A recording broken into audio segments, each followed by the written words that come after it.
keeping still. When my best friend turned away from me and stared down at her half-eaten hot dog, I started to panic. She's not saying anything. No reactions, nothing. Is she sick? Is she going to explode? What the hell do I do? The world slowly began to churn again when Amy picked up her forgotten hot dog and began to chew.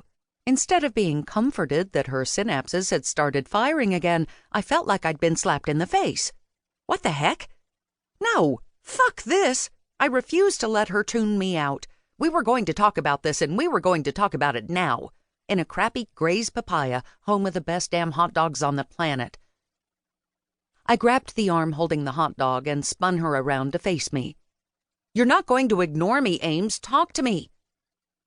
Unfortunately, she lost the grip on her hot dog and it flew out of her hand and landed on the floor. I grimaced and slid my untouched tray her way. Have mine. Now tell me what you're thinking.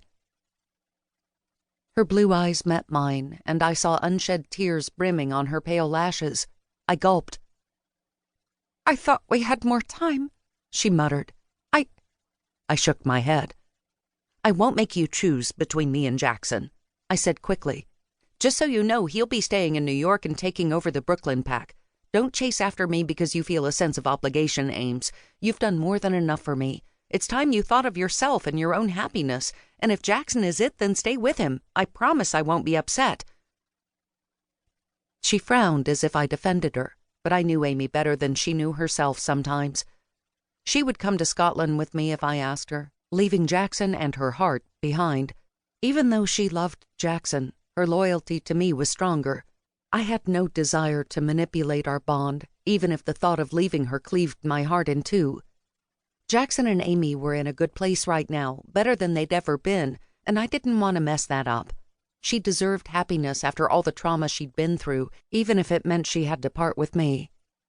You don't want me to go with you? Her voice cracked and her lip wobbled. I knew she'd take it personally. I rolled my eyes and smiled. Of course I want you to come with me. I always want you by my side. You're my ride or die, my sister from another mister. I winked at her. But I won't be selfish. That's why it's taken me so long to tell you. It's not easy to say goodbye. A single tear slid down her cheek and she nodded. I love him, she mumbled. I gave her a watery smile, reaching for her hand and squeezing it. I know, Ames. We'll see each other again. It won't be goodbye forever. You can visit me whenever you want, and you know there's no way I can stay away from Grey's Papaya for too long. I gave her a knowing look. She chuckled. Very true. You're a New Yorker through and through. You'll be back for the pizza alone.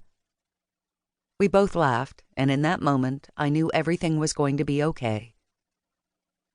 After we left Grey's Papaya, I walked Amy to the train station so she could head back to Brooklyn. The bustling streets of Manhattan were busier and more crowded than ever, and we swerved and dodged through the crowd of people. After I dropped her off, I would have to hustle over to the SIU building to turn in my notice. That was another announcement I wasn't ready to make. This was going to be one busy day. So, why did the timeline move up all of a sudden? Amy asked as we walked down the sidewalk. The European Summit and the King's Council have joined forces and want Alexander off the throne. They think that once I'm in charge, I'll make a mistake and it'll be easy to get rid of me, essentially ending the Mackenzie reign. They don't think I can last as queen. Amy hooked her arm in mine and leaned in closer. That's bullshit, Kenz. Do they even know you?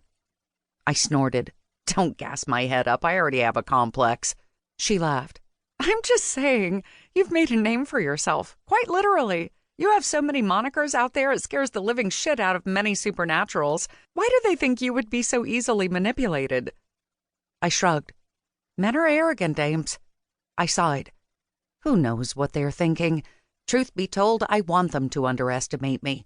I'd rather they be surprised when I arrive. They have no idea what I have in store for them. I finished grimly.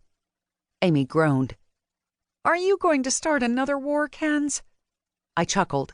No, of course not. I'm more subtle than that. She gave me a knowing look. Well, now I'm more subtle than that. I rolled my eyes. A fire truck passed by slowly with its sirens blaring, and I waited.